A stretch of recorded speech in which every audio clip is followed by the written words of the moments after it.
Þegar við erum með vefþjónustur og við viljum gera beiðni þá þurfum við einhvern veginn að sækja gögnin úr vefþjónustunum, en þegar við erum að sækja vef þá erum við að gera HTTP beiðni og þannig að við þurfum að búa til eitthvað forrit sem hagar sér eins og client. Og fetch stöðluleið til þess að gera það á framenda, en með því að nota node-fetch þá getum við framkvæmt fetch aðgerðir í forritunum okkar í Node.js á sama máta. Og þá höfum við fetch á server og client og þá erum við með kóða sem við getum keyrt bæði á server og client.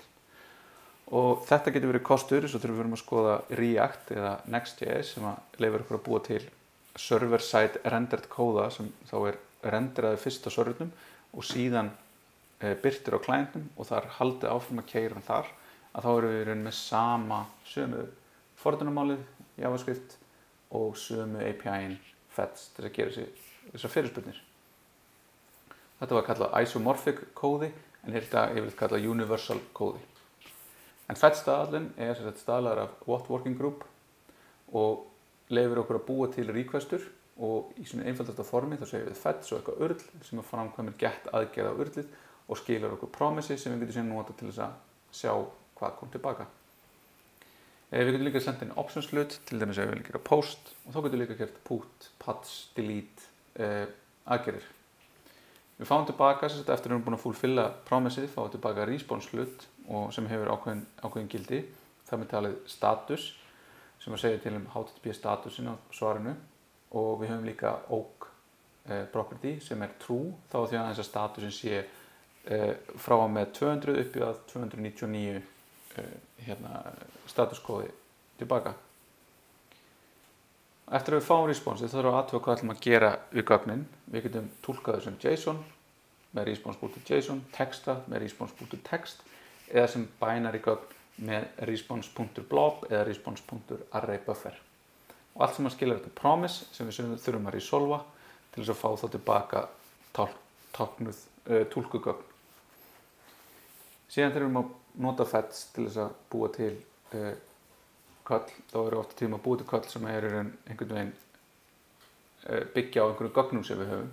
Þannig við þurfum einhvern veginn að setja saman og útfæra slóðir og þá getur þetta allir verið að við séum að keyra þetta í þróunarumhverfi og síðan að keyra þetta í raunumhverfi, þannig að við viljum geyma einhverja base slóð og hún oft á tíðum geymd í grunnslóð, þessi grunnslóð oft geymd í umhverfinu, í environmentinu og svo þá gegnum env.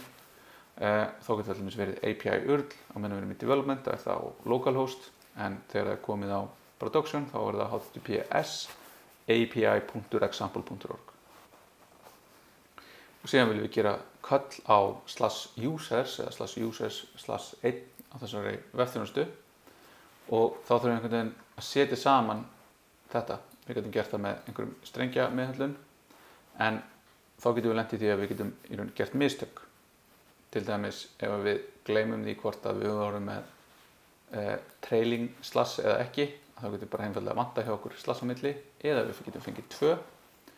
Þá getum við notað önnur API sem eru líka til staðar í bæði Vavra og í Node.js sem eru URL og URL search params til að setja saman þessar slóðir. Þá getum við sagt const URL nefnt og new URL þar sem við ætlum að biðja post og base URLið API URL og ef við biðjum þá .href þá fáum við tilbaka fulla slóð á það rétt sett saman. Og þá getum við kallið okkar litið einhvern veginn svona út og við tökum við og vinnum með gögnin ef við erum að nota promises promises og svo með async og await að þá erum við að veita fetch eitthvað URL og síðan ákveðum hvað við gerum ef við fáum tilbaka ekki OK status og þannig hvernig ætlum við að túlka að vill hafi komið upp eða að vill hafi komið upp að sækja gögnin eða vill hafi komið upp frá vefþjónustu sem við kölluðum í. Síðan ef við viljum senda fleiri gögn með þá getum við sendt inn í options fyrir fetch body sem þá einhver object sem inniheldur þá gögnin sem við erum að posta til dæmis. Við erum með cache sem skilgreinir þá cache headerana. Við erum með headers sem eru bara auka headera sem við viljum skilgreina í requestin okkar og svo það method sem við viljum kalla og þá viljum við alltaf setja það sem hástafi.